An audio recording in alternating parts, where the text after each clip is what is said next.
Good morning, everyone. This is Brad Matheny. Just want to let you know that having trouble uploading the original morning video that I did. Today's the 25th. Obviously, SPY is quite high right now. ES has already broken above 6,000. SPY looks like we're going to probably break above 600 pre-market. I talked about how we could get a failure or rejection area right up in the 600 area on the SPY, prompting maybe my anomaly event to the downside. There's some big news. I got to check it out. Coming out today is what's going on. We're already up 0.7 almost percent on the SPY.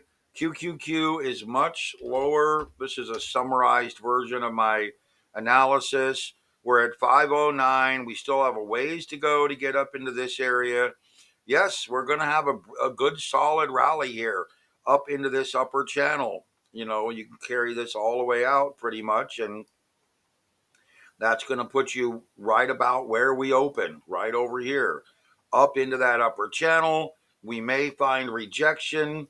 Be cautious. I'm still urging traders to be very cautious in this area. We may find rejection up near this area.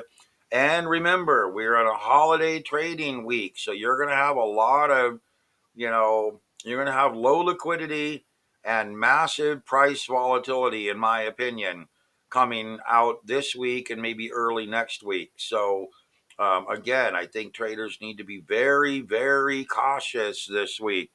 Gold and silver are moving sideways downward. We need to see this play out back to the upside in order for this trend to continue. I talked about how, if we get down below this lower level right now, we could be looking at a move downward in gold. So let's call that 2660 is our level we need to watch for gold. In the meantime, we're expecting it to go up and continue to rally. Silver is completely rejected back down into this channeling mode here. And as I mentioned again, we got to pay attention because silver, while gold rallied, silver did not, which was a very interesting kind of dynamic in the market. And then lastly, we come over here to Bitcoin, and Bitcoin has rolled into this sideways flagging channel. It looks like it's holding up since I last did the video. This was the last bar about 10, 15 minutes ago. I talked about this micro, short-term, intermediate term, and long-term type of perspective, because when I'm going through my analysis with you guys, I need you to remember that a lot of times I'll talk about the extreme short-term, then the intermediate, then the longer-term picture, to give you a feel for what's actually playing out. So right now we have this flagging formation setting up right across here that's likely to potentially break down if we get the breakdown criteria. Otherwise, I think what we're going to do is we're going to move higher up into this 105, and this is what I really think is going to happen, is we're going to move up into this 105 area, peak out, and then roll back down, set up a new flag, and then break downward. So remember, we're looking at a very low liquidity week here. Traders, a lot of people are taking a break. A lot of people aren't going to be trading.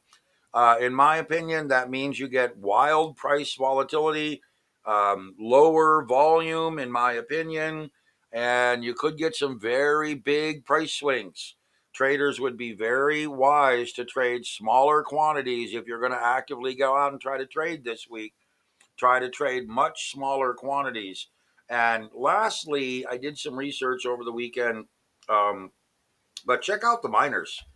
So look at SILJ here, and check out miners. Miners are looking, in my opinion, go to daily, looking very solid. You've got a good, solid, low price setup here. You've got a good, solid bottom across here. You've got a potential for a rally back up into this 1450 area. You've got very solid trending. You come right across these areas. And then you can come across these upper areas here. This again shows you where the 1450 target is. And of course, we have the higher level up here, which is this upper channel. Extend to the right.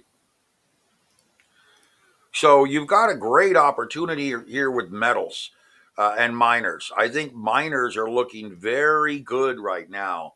GDXJ,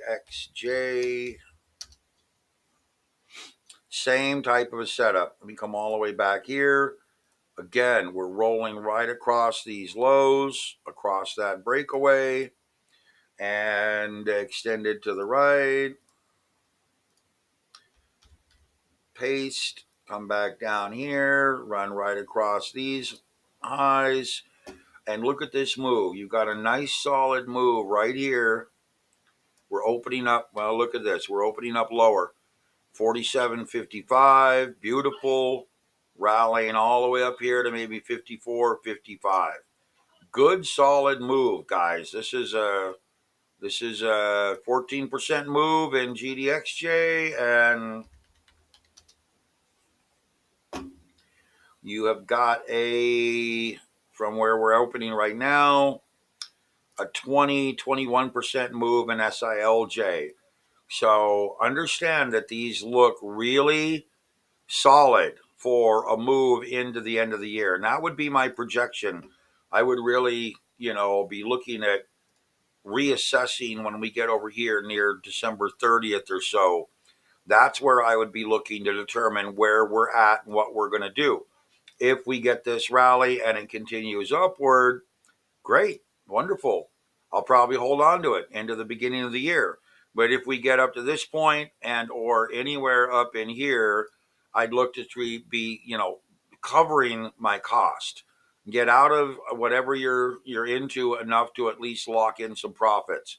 So if it's options or shares, just, basically sell 50-60% of them and leave the rest to run a little bit if you have the time before expiration of your option. Okay, short video. My first video was 42 minutes long, trying to give you information. Remember, check my profile on TradingView. You can find other resources in my profile where you can find the longer 42-minute video if you're looking for it. Okay, guys, talk to you later.